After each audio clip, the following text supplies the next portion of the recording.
오늘은 에레미야 27장 말씀입니다. 에레미야 27장 말씀도 참 선지자와 거짓 선지자, 진정한 예언과 거짓 예언의 비교를 나타내고 있습니다. 근데 이제 이때가 이 여호야김 때하고 그리고 시드기야 왕 때하고 유사해요. 그래서 여기서는 여호야김이 다스리기 시작할 때에 하나님이 주신 말씀이다라고 그렇게 말하면서 사실상은 시드기야 왕 때에 하나님께서 주신 말씀이에요. 줄과 목에 매는 멍에를 메고 상징적인 행동이죠. 그러니까 에레미야에게 그런 일을 많이 시키죠. 상징적인 행동을, 허리띠를 사라, 가서 유브라데스 강가에다가 다 묻어라. 그리고 나중에 가서 그걸 가져와 봐라. 썩은 허리띠를 가지고 또 예언을 하고, 여기서도 퍼포먼스예요. 퍼포먼스. 우리도 가끔 뉴스나 이런 데서 보면 환경 오염 이런 것들을 하는 그런 단체에서 막 몸에다가 뭘 막 그리고 또 어떤 복장을 하고 피켓을 들고 메시지를 전하는 거잖아요. 그러니까 메시지를 전하기 위한 퍼포먼스를 하는 게 예언자예요. 심지어는 연극도 하고, 그러니까 어떤 그런 행동을 하는 거, 벗은 발, 벗은 몸으로 돌아다니는 것도, 그것도 하나의 상징적인 그런 퍼포먼스를 하면서 메시지를 전하는 거예요. 어떻게 됐든 하나님의 말씀을 백성들에게 전해서 백성들을 일깨우는 게 선지자의 역할이었기 때문에 그렇게 하는 겁니다. 이번에도 하나님께서 에레미야에게 줄과, 보승줄이죠. 죄인들을 묶은 줄과 목에 매는 멍에, 여러 사람을 연결시키기 위해서 멍에를 매게 하는 그 멍에를 매고, 마침 그때에 주변의 국가들, 그러니까 두로, 시돈, 또 옆으로는 암몬, 에돔, 이런 나라에서 사신들이 왔는데, 그 사신들이 오는 그 자리에서 그런 모습을 보이면서 예언을 하게 한 거예요. 그 말은 곧 너희들이 바벨론 왕의 멍에를 매야만 된다. 매지 아니하면 너희는 죽을 것이다. 이 땅은 황폐해지게 될 것이고 죽을 것이다라는 메시지였던 거예요. 그러니까 이 메시지는 애국자들, 그러니까 나라를 사랑하는 사람들, 또 나라의 기득권자들이 들으면은 굉장히 기분 나쁜 소리죠. 우리로 빗대어서 얘기한다면, 예를 든다면 이건 정말 오해 없이 들어야 될 말인 거예요. 그러니까 어떤 외세 침입이 왔을 때 그것에 반항하지 말고 그냥 섬겨라, 이런 말과 같은 거예요. 그래야 산다. 안 그러면 완전히 다 황폐화되고 다 포로로 끌려가서 죽게 된다. 그런 메시지를 전하는 거예요. 그게 현실이지만 그럼에도 불구하고 하나님의 말씀을 듣고 따라야 살아남는다. 이 살리라는 말은 살아남는다. 어떻게든 살아남아야 된다라는 그런 말처럼 들립니다. 그렇게 해서 사신들이 왔을 때 이 예루살렘 유다뿐만이 아니라 그 주변 나라들에게도, 그 사신들에게 그 줄과 멍에를 주어서 보내라. 그래서 왕들에게도 그런 메시지를, 이웃 왕들에게도 메시지를 전하라고 그렇게 말합니다. 그러면서 그 메시지를 전하는데, 바로 하나님은 내가 이 세상을 만들었고 내가 이 나라를 만들었고 내가 봤을 때 옳은 사람한테 이 나라와 백성을 맡겼다. 그러니까 하나님의 주권적인 섭리를 강조하고 있는 표현이죠. 그러니까 우리가 창조주 하나님을 믿는다라는 말은 하나님이 온 우주 만물을 창조하신 주인이시다. 그리고 그분의 주권 아래 모든 섭리 속에서 세상이 돌아가고 있다라는 걸 인정한다는 뜻이에요. 창조를 증명해봐라, 말아, 이런 것을 갖고 따질 일이 아니에요. 그냥 나는 하나님이 온 세상 만물을 창조하셨다라고 믿는다라는 것은 내가 알지 못하지만 크고 위대하신 거룩한 하나님께서 온 세상을 창조하셨고 그분이 온 만물의 주인이시고 그분의 섭리 속에서 모든 것들은 다 돌아가고 있다라는 걸 인정하는 거예요. 그래서 그걸 인정하기 때문에 나는 하나님을 섬기고 하나님의 뜻을 쫓아 순종하며 나아간다. 그러니까 하늘의 뜻을 순응하면서 하나님의 궁극적인 선하신 목적과 뜻을 성취하며 살아가겠다라는 그런 주권적인 선언이라고 할 수 있죠. 그러니까 우리가 신앙을 가졌다라는 것은 큰 틀에서 그런 정신과 그런 사상과 그런 신념을 가지고 믿음으로 살아간다라는 말이기도 한 것입니다. 그래서 지금 나라의 지도자가 세워지는 거 우리가 봤을 때 나쁜 지도자, 좋은 지도자 구분을 합니다마는 그 구분의 기준이 어디에 있느냐라는 걸 봤을 때 쉽게 판단하기가 어렵고 또 우리가 판단했을 때는 이제 개인적으로 우리한테 마음에 들고 안 들고를 떠나서 창조주 하나님의 섭리 속에서 하나님이 세우신 지도자 뭔가 뜻이 있어서 어떤 계획과 뜻이 있어서 이런 식으로 해석하고 받아들이는 필요가 있는 것이죠. 그래서 하나님은 나라를 만들고 또 백성들을 만들고 그 나라와 백성을 하나님이 보시기에 옳은 사람에게 맡겼다라는 이런 것들은 기본적으로 성경에서 가르치는 근본 사상이라고 할 수가 있겠습니다. 근데 이제는 하나님께서 이 시대에는 하나님의 섭리 속에서 바벨론의 제국이라고 하는 큰 너무나도 힘이 강하고 군사가 강한 그 나라 느부갓네살 왕에게 내가 이제 이 모든 왕국들을 다 그 손에 맡길 것이다.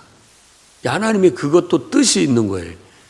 그렇게 해서 뭔가를 이루시려고 하는 것이죠. 그걸 우리가 알아야 됩니다. 그런 어떤 것들을 받아들이기가 쉽지 않고 또 그렇게 해석하기도 쉽지 않습니다. 그러니까 어떤 우리 조선 왕조의 모든 부조리한 모든 제도나 시스템이 어떤 우리 나라가 망하지 않고는 벗겨낼 수가 없었던 것일 수 있다라는 거예요. 근데 그렇게 되니까 완전히 그런 평생 싸우고 서로 그거 갖고 옳다 그러다 따지면서 그런 것들을 벗겨내지 못할 그런 문제들을 어떻게 보면 그런 강제적인 그런 변화, 전란 혹은 국가를 잃어버리는 그런 아픔 속에서 다 벗겨내신 것이다 라고도 볼 수 있다라는 것이죠. 그러니까 그것을 정당화하자는 것도 아니고 그냥 하나님의 섭리 속에서 그런 일들이 이루어졌다라고 볼 수 있죠.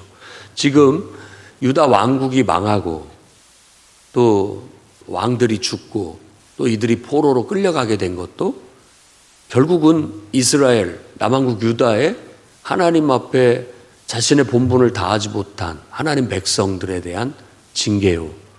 또 그들을 연단해서 그 속에서 알곡을 골라내고자 하는 하나님의 뜻과 섭리였다고 볼 수 있습니다. 그래서 이런 종말의 분위기는 똑같이 마지막 때도 똑같이 온다. 그게 성경의 이야기예요.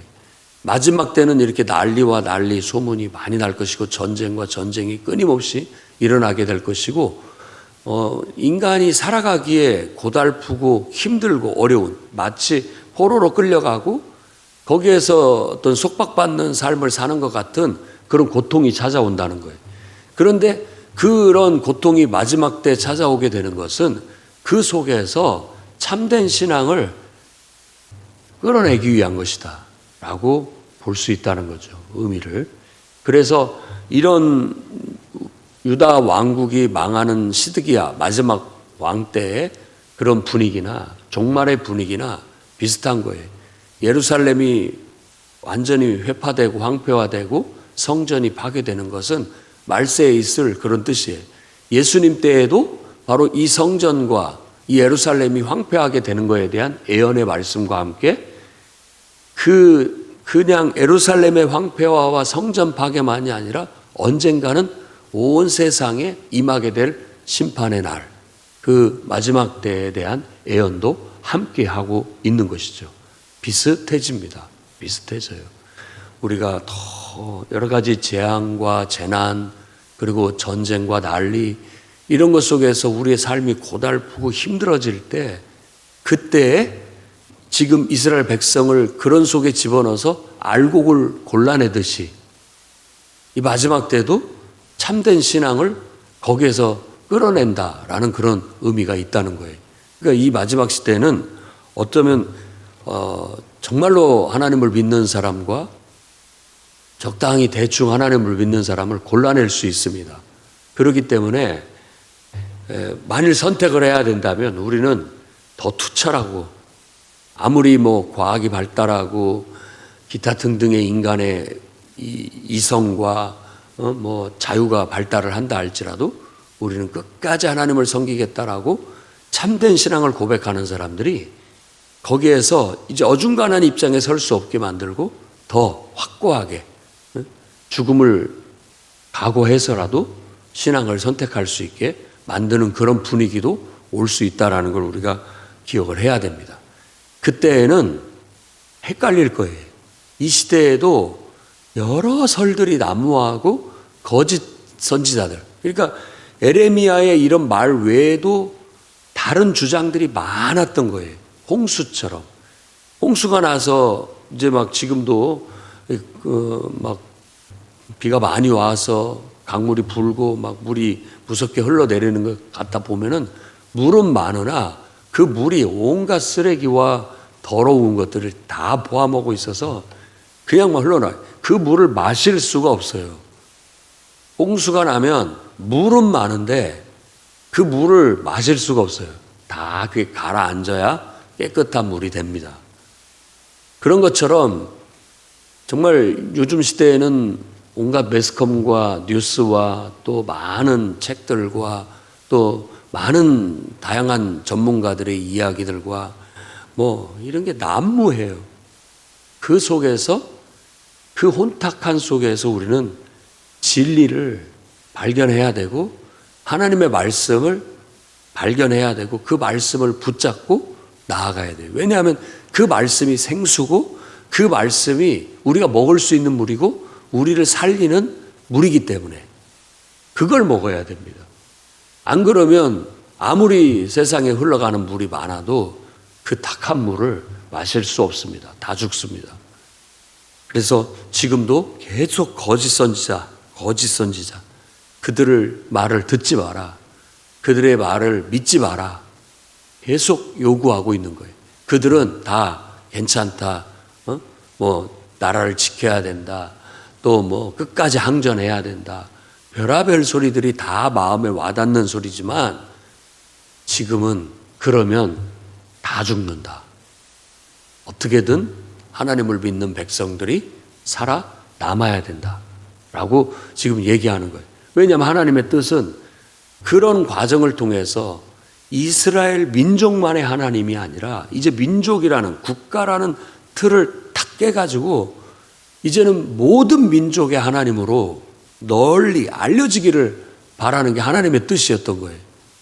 그런데 그런 모판을 만들기 위해서 하나님께서 세우신 이스라엘이라는 한 민족과 그 국가가 자꾸만 하나님의 뜻을 못 받아들이고 우리만의 하나님, 자기 민족만의 하나님, 이렇게 제안을 하려고 하는 거예요.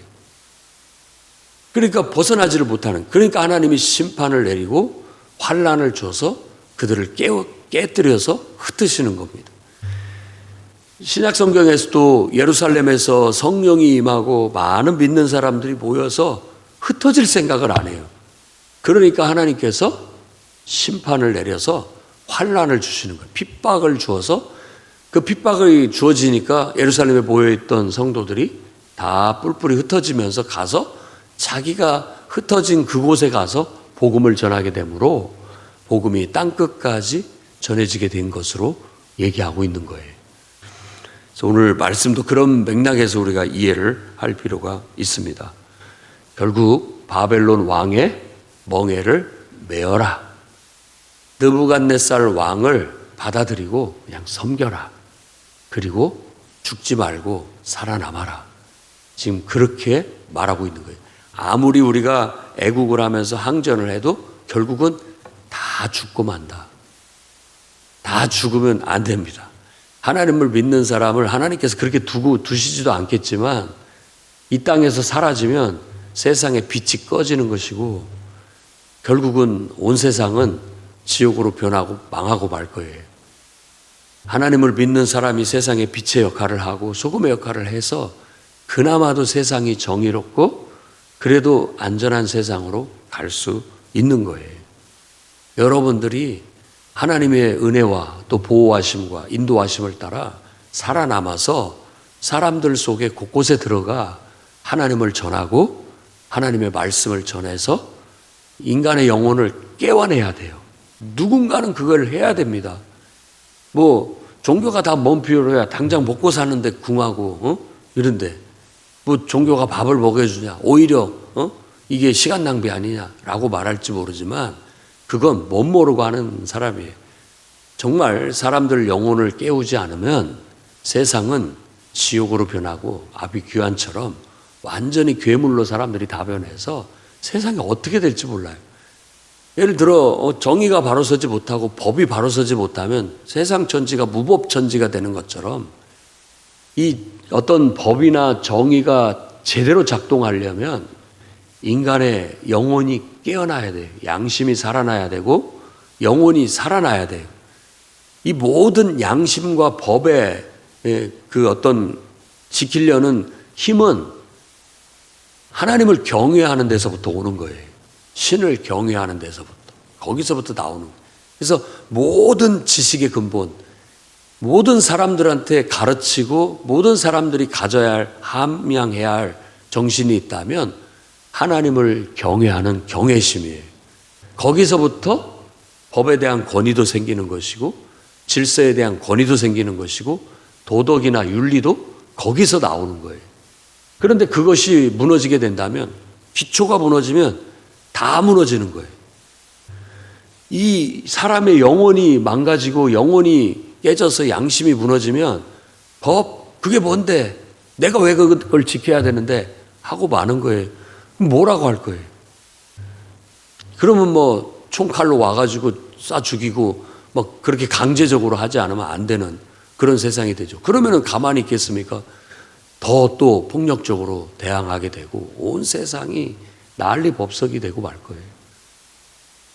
그렇기 때문에 이 신앙은 유대인들만의 신앙이 아니라 이제 그 참 하나님과 참된 진리의 말씀은 유대인들이 받은 말씀의 유산과 신앙의 유산은 이제는 자기들만의 유산으로만 생각할 것이 아니라 모든 민족들에게 전해지고 모든 영혼들에게 알려져서 그들을 깨워내야 된다. 그게 이스라엘의 사명이었던 거예요. 그래서 세상에 빛이 되라. 하나님께서는 자기 백성을 그렇게 사용하려고 했던 것이죠. 근데 기득권자들이 그걸 놓치려고 하지 않습니다. 하나의 왕국의 기득권들, 통치의 기득권들을 놓으려고를 하지 않아요.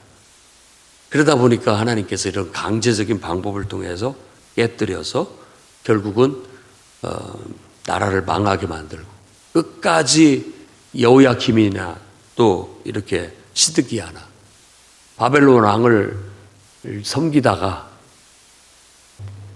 뒤돌아서서 다시 애굽과 손을 잡고 바벨론 왕을 대항함으로써 결국은 예루살렘은 완전히 황폐화돼서 성이 무너지고 예루살렘 성전은 완전히 다 무너지고 없어져서 흔적도 없이 사라집니다. 하나님 말씀에 순종하지 않았기 때문에 그런 일들이 벌어지게 된 것이다 라고 해석해서 말하고 있는 거예요. 그러니까 인간이 똑똑한 것 같지만 똑똑하지 않습니다. 인간의 이성이 옳은 것 같지만 사실은 우리는 제한적이에요. 제한적입니다. 그리고 막 저도 그렇고 보통 우리가 봤을 때 이건 정말 옳아. 이래야 돼라고 막 주장을 하는데 큰 틀에서 보면 사실은 조그만한 정의에 불과해요. 나만의 정의에 불과하다. 큰 틀에서 보면은 큰 흐름 속에서 보면 그건 아무것도 아닌 거예요. 그런데도 불구하고 고집을 피고 나아가는 것이죠.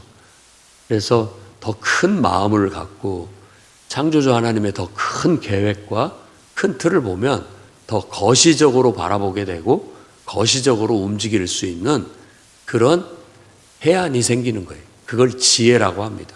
지금 에레미야는 그 자기의 주관적이고 민족적이고 인간적인 그 시야에서 벗어나지 못하는 사람한테 더 큰 틀에서 하나님의 계획과 뜻 안에서 큰 마음으로 행동해라. 지금은 바벨론 왕을 섬길 때다. 이렇게 지금 선포하고 있는 거예요. 그러니까 속 좁은 사람들이 못 받아들이죠. 헛소리 하지 마라. 너 정말 이 나라 백성이 맞기는 하냐? 어떻게 그런 말을 할 수가 있느냐? 하면서 말을 못하게 하거나 감옥에 잡아뒀거나 죽이려고 하는 그런 일들이 벌어지게 되었던 거예요.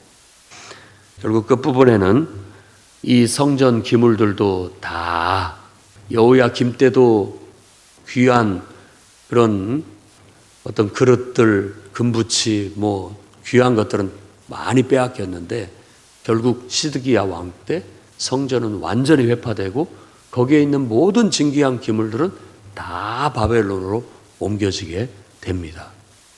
얼마나 이게 가슴 아픈 일이에요. 그리고 나중에 에레미야 말대로 70년이 다 차고 난 다음에 70이라는 한 텀 동안 이 땅이 쉬게 되고 정화되게 된 다음에 그 다음에 연단받아서 알곡인 그 포로로 끌려갔던 그 사람들을 다시 데리고 와서 다시 시작하겠다라는 그런 메시지를 주게 되는 거예요. 그래서 우리도 늘 인생을 우리 눈으로만, 우리의 오름으로만 판단하고 나갈 것이 아니라 하나님의 큰 계획이라는 흐름 속에서 늘 바라보고 그 속에서 거시적으로 움직일 때는 거시적으로 받아들일 건 받아들이고 또 움직일 건 움직이면서 하나님의 뜻 안에서 나아가게 된다면 결국 우리가 하나님 앞에서 알곡으로 참 신앙으로 주님을 섬기게 되고 그 시대에 걸맞게 쓰여지고 또 하나님의 뜻을 이루고 성취하며 나아가게 될 줄로 믿습니다. 여러분의 인생이 바른 믿음으로 거짓 예언이나 거짓 선지자들의 말에 휩쓸리지 않고 혼탁한 세상의 온갖 잡지식에 휩쓸리지 말고 성경 말씀이라는 참 진리의 말씀, 생수, 깨끗한 물, 생명의 물이 여기에 있다라는 걸 믿고 오직 하나님의 말씀과 기도와 예배를 통해서 성령의 깨달음과 성령의 감화, 감동 그것을 쫓아 살아가는 저와 여러분이 되기를 주의 이름으로 축원합니다. 기도하겠습니다. 거룩하신 주님, 하나님의 큰 뜻을 우리가 다 헤아릴 수 없으나 주께서 우리에게 기록된 말씀과 또 성령의 감화, 감동을 통해 지혜의 말씀, 지식의 말씀으로 우리를 깨우쳐 주시고 감동해 주시는 그 말씀의 조명을 따라 우리가 살아가는 이 세상을 해석하고 그 속에서 하나님의 뜻과 계획을 쫓아 순종하며 하나님의 영광을 드러내는 그런 성도들, 그런 주님의 일꾼들 되게 하여 주시옵소서. 예수님 이름으로 기도드립니다.